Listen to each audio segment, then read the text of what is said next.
Let's start off with Sunday Night Football, Mo, as I break down Bills at Dolphins. Buffalo holding steady as around a 3-point road favorite in the de facto AFC East title game, total of 49.5.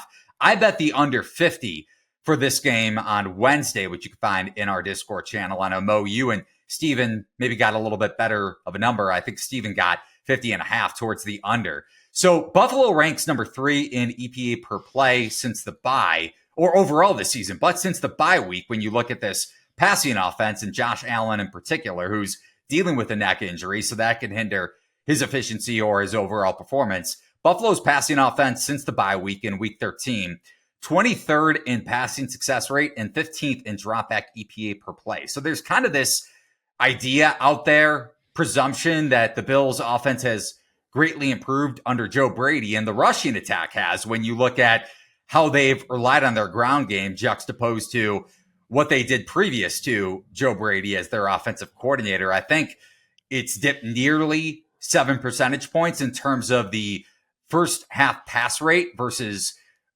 under their old offensive coordinator versus what it is right now. Think holding steady at around 53% in terms of their first half passing percentage under Joe Brady versus the way it was under Ken Dorsey. And when you think about running the football, you think about grinding clock. The Bills rank 22nd in the NFL in adjusted pace, which obviously plays towards the under. Miami ranks 27th in adjusted pace. So they try to go even slower. And I know typically Miami's offense is known for explosive plays with Tyreek Hill and Jalen Waddle. Waddle could miss this game. We'll see if he practices on Thursday or Friday. Tua did practice in full on Wednesday, but he's dealing with that shoulder injury. Got banged up late against Baltimore. Mostert also hurt. And then Armstead, one of the best left tackles in the NFL, also banged up, and he missed practice on Wednesday. So it could be a big day for the Dolphins' quote-unquote backup running back in Achane, the rookie, against Bills' run defense that's allowing the 11th most EPA per carry, obviously correlating to the under, too. And keep in mind, the Bills' passing defense has been borderline elite since they got Rasul Douglas from Green Bay, number 2 in EPA per dropback allowed since their bye week. So I really like the under when it comes to the potential tempo on both sides for both offenses and the injuries, especially with both quarterbacks. But Mo, any take on the total? I think you fired the under, but what number do you like it down to, I guess? I would bet it down to 49. Yeah, I think maybe you could even go a little lower to like 48.5 here. I did fire the under, like you said. This Bills offense, it's just been stuck in the mud. I mean, they haven't looked good passing the ball since they played the Eagles 6 weeks ago. So, and we know what the Eagles passing defense has been doing recently. So that's not exactly a spot where you're very impressed with a big game, I guess is what I'm getting at. So I don't know if Stephon Diggs has like hit a wall or what's going on there, but he hasn't had a big game in like multiple months. I just don't see this being an exciting offense unless he gets going again. I mean, this team looks like the Chiefs at this point, pretty much. Like winning with defense, grinding clock, getting first downs. Like this is not a 50 total team at this point.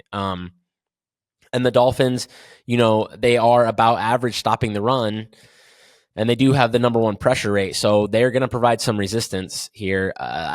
This is just basically Vic Fangio to me working his magic. I was never that impressed with the defensive personnel here, but it does seem to be working. I guess the question here in this game is just, what do the Dolphins have left personnel-wise? How can they get pressure against the Bills, or is that just gone? With no more Bradley Chubb, no more Jalen Phillips, like they're just losing all their pass rushers.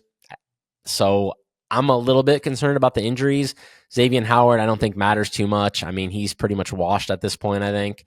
So wouldn't be too worried about that. But man, I just, on the other side, we've also seen Miami. I mean, how many times versus opponents with a pulse, this offense just looks pretty ordinary.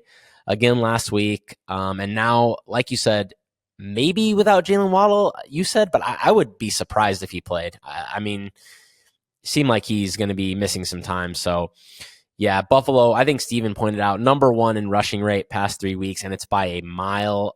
Both teams, even honestly, on the whole season, they're both above the median in rushing percentage. So, yeah, I really like this under. I was very surprised to see a number north of 50 here. I think this is just like, this is the number we would have seen in September when these offenses were throwing deep all the time, rolling, nice weather. I mean, should still be good conditions, obviously, but I just don't think it fits where these teams are playing right now.